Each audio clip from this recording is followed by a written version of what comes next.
Hello friends, welcome to our channel Bombay Prime. আমি প্রবেশ আর আজকে আমরা এসেছি ওয়ান্ডারলুসের একটা এপিসোড। কি বলুন তো, এই হস্তশিল্প মেলা 2025 এটা হচ্ছে, কিন্তু একটা চেঞ্জ হয়েছে। আগে এটা নিউটন মেলা প্রাঙ্গণে হতো, ইকো পার্ক মেলা প্রাঙ্গণ, সেটা না হয় এখন এটা ইকো পার্ক থেকে বেরিয়েই, যেখানে একটা মৃৎশিল্পীদের একটা রয়েছে পাশেই 4 নম্বর গেট দিয়ে যদি আপনারা আসেন দেখতে পাবেন। আমি প্রবেশ, welcome to our channel Bombay prime. আর আজকে এই হস্তশিল্প মেলা নিয়েই বলবো। সো বন্ধুরা, হস্তশিল্প মেলাটা আজ এবার চলছে ইকো পার্কে। হঠাৎই চোখে পড়লো, তাই চলে গেলাম এই বাংলার শাড়ি দেখতে। কিন্তু হঠাৎই রাজকুমার দা গান গেয়ে বসলেন। জানি না কপিরাইট পাবো কিনা, কিন্তু গানটা বেশ ভালোই গাইছিলেন, তাই ওনাকে আমার ক্যামেরা ফ্রেম বন্দি করলাম। তারপর বাংলার শাড়ি সেই স্টলটাতে ঢুকতে গিয়ে হঠাৎ বাধাপ্রাপ্ত হলাম, কারণ সেটা লক ছিল। রাজকুমার দা গেলেন ঢুকবার জন্য, অনেক বললাম না, লক ছিল। এবং তারপর আমরা আরেকটা হস্তশিল্প প্যাভিলিয়নের দিকে গেলাম। কয়েকজন ভদ্রলোক কথাবার্তা বলছিলেন এবং হঠাৎই আমার চোখে একটা দরজা পড়লো। আর সেই দরজার দিকে আমি ঢোকার পরেই হঠাৎই পেছন থেকে তারা চেঁচিয়ে উঠলো, কিন্তু যার সঙ্গে কথা বললাম তার কথা শুনিনি।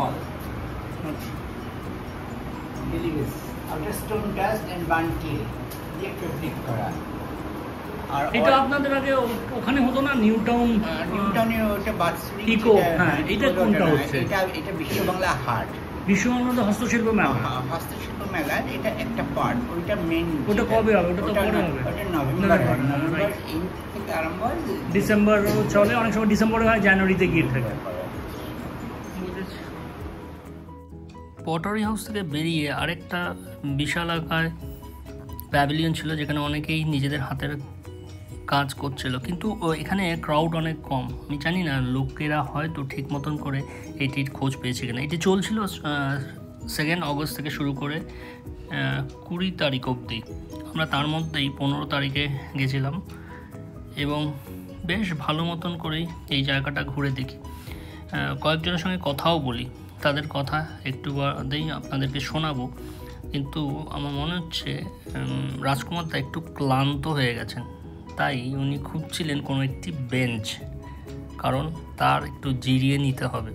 আমরা বেরিয়েছিলাম অনেক সকালে, তাই উনি খোঁজাখুঁজি করার পর কোনো রকমে একটি বেঞ্চ পেলেন।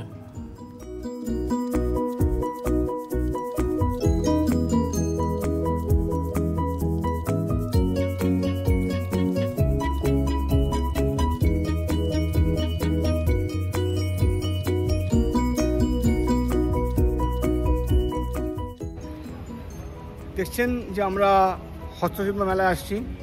এটা ইকো পার্কে হচ্ছে, যেটা আসল যেটা হয় এটা নভেম্বরে হয়, নভেম্বর ডিসেম্বরে এটা হয়। তো এখন খুব একটা ভিড় হয়নি আর কি। যদি পারেন তো আসতে পারেন, কোনো অসুবিধা কিছু নেই। তবে আসলে নিরাশ হতে পারেন, আবার নাও হতে পারেন, সেটা আপনার উপর নির্ভর করছে। তো লেটস সি, দেখুন, দেখালাম নাকি ভিড় হয় না। হয় সন্ধ্যের দিকে মাঝে মাঝে আসছে, এরকম আজকে তো 15 আগস্ট ভিড় হওয়ার দরকার ছিল। হ্যাঁ, সেই রকম এখন আগের মতো সেই আগে কি এটা তো হস্তশিল্প এখানে তো হতো না? হস্তশিল্প এটা হাট, কিন্তু হস্তশিল্প মেলা হিসেবে তো ব্যানারটা পড়েছে।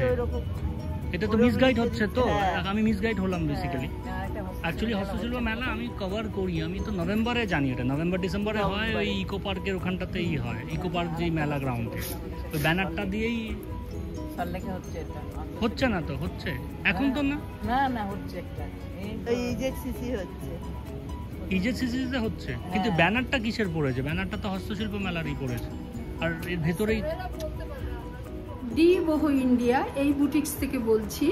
কন্ট্যাক্ট নাম্বারটা আগে বলে নিই, 8100113007, আরেকটা হচ্ছে 7278057659। এই দুটো নাম্বার আপনারা কন্ট্যাক্ট করতে পারেন। আমার বুটিকে আপনার সমস্ত রকম হাতের জিনিস তো তৈরি হয়ই, আমি নিজে কাটি, নিজে স্টিচ করি, আর আমার 7 জন মতো লোক আছে। আর মানে ফেব্রিক পেন্টিংটাও আমি নিজেই করি। আর যেটা হয় সেটা যদি আপনারা যদি আপনাদের নিজস্ব কোনো ডিজাইন থাকে সেটাও যদি বলেন, ডি বহু ইন্ডিয়া কিন্তু কাস্টমাইজ করে দেয়। কাজেই আপনারা এখানে 5 নম্বর গেট, বিশ্ব বাংলা মেলা হাট, এখানে আসুন। আমরা সবাই অনেকে রয়েছি হস্তশিল্পীরা, আপনারা আসুন, দেখুন এবং ডি বহু ইন্ডিয়ার বুটিক্সে এই পুজোয় হাতটা ধরুন, দেখুন কি কি পাওয়া যায়। Thank you very much. নমস্কার। আছি মেনলি। আচ্ছা, নক করে দেখতে পাবেন আমরা কি কি রাখি। এগুলোই সব না, আপনার সার ছাড়া চাল ডাল থেকে শুরু করে গুড় সব কিছু। যেহেতু মেডিকেল ডক্টর এখন আপনার এগুলোকে প্লাস্টিকগুলো ফেলতে বলেছেন, তার জন্য আপনার বাঁশের এই ব্রেসেলগুলো কিন্তু বাঁশের, এগুলো তৈরি করতে, যেগুলো থেকে মানে ইনফেকশন হয়ে যে প্লাস্টিক ব্রাশ থেকে ক্যান্সার হচ্ছে, তার জন্য এগুলো ইউজ করতে হবে। ঠিক।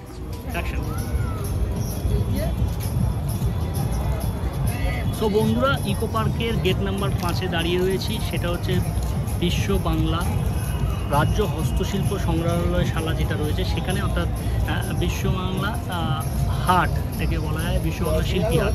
এর ভেতরেই চলছে হস্তশিল্প মেলা, যেটা আপনাদেরকে দেখালাম, এবং একটি স্টল বা বুটিককেও গেলাম যেটার নাম হচ্ছে ডিকো লাইভ বলে, সেগুলো দেখলাম। এখানে খুব কম সংখ্যক রয়েছে হস্তশিল্পীরা, তাদেরকে দেখালাম। মোস্ট অফ দ্য টাইম এটা হচ্ছে আমাদের ইকো পার্ক বা নিউ টাউন মেলা গ্রাউন্ডে বা ইকো পার্ক মেলা গ্রাউন্ডেও হয়ে থাকে।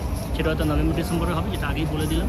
আর থ্যাঙ্কস টু রাজকুমার দা, যিনি অ্যাকচুয়ালি আজকে আমার ক্যামেরাটাকে হ্যান্ডেল করছে। এই ছিল আজকের ওয়ান্ডারলুস্টের এপিসোড। কতটা আপনাদের ভালো লেগেছে জানি না, তবে যারা সিনথেটিক প্রোডাক্টস নেন, আমি বলবো হস্তশিল্পীদের হাতের তৈরি এই প্রোডাক্টগুলো নিলে অনেকটা হাইজিন হবে এবং এই কুটির শিল্পীরা একটু প্রমোট হবে। এনিওয়েজ, এইটুকানির জন্য বাই, টেক কেয়ার, ভালো থাকবেন। ওয়ান্ডারলুস্টের আরেকটা এপিসোডে আপনাদের সঙ্গে আবার দেখা হচ্ছে আমাদের। তো বন্ধুরা, ইকো পার্কের গেট নাম্বার 5-এ দাঁড়িয়ে রয়েছি। সেটা হচ্ছে বিশ্ব বাংলা রাজ্য হস্তশিল্প সংগ্রহালয়শালা যেটা রয়েছে সেখানে, অর্থাৎ বিশ্ব বাংলা হাট থেকে বলা হয় বিশ্ব বাংলা শিল্পী হাট। এর ভেতরেই চলছে হস্তশিল্প মেলা, যেটা আপনাদেরকে দেখালাম, এবং একটি স্টল বা বুটিককেও গেলাম যেটার নাম হচ্ছে ডিকো লাইভ বলে, সেগুলো দেখলাম। এখানে খুব কম সংখ্যক রয়েছে হস্তশিল্পীরা, তাদেরকে দেখালাম। মোস্ট অফ দ্য টাইম এটা হচ্ছে আমাদের ইকো পার্ক বা নিউ টাউন মেলা গ্রাউন্ডে বা ইকো পার্ক মেলা গ্রাউন্ডেও হয়ে থাকে। সেটা হয়তো নভেম্বর ডিসেম্বরে হবে, যেটা আগেই বলে দিলাম। আর থ্যাঙ্কস টু রাজকুমার দা, যিনি অ্যাকচুয়ালি আজকে আমার ক্যামেরাটাকে হ্যান্ডেল করছে। এই ছিল আজকের ওয়ান্ডারলুস্টের এপিসোড। কতটা আপনাদের ভালো লেগেছে জানি না, তবে যারা সিনথেটিক প্রোডাক্টস নেন, আমি বলবো হস্তশিল্পীদের হাতের তৈরি এই প্রোডাক্টগুলো নিলে অনেকটা হাইজিন হবে এবং এই কুটির শিল্পীরা একটু প্রমোট হবে। এনিওয়েজ, এইটুকানির জন্য বাই, টেক কেয়ার, ভালো থাকবেন। ওয়ান্ডারলুস্টের আরেকটা এপিসোডে আপনাদের সঙ্গে আবার দেখা হচ্ছে আমাদের।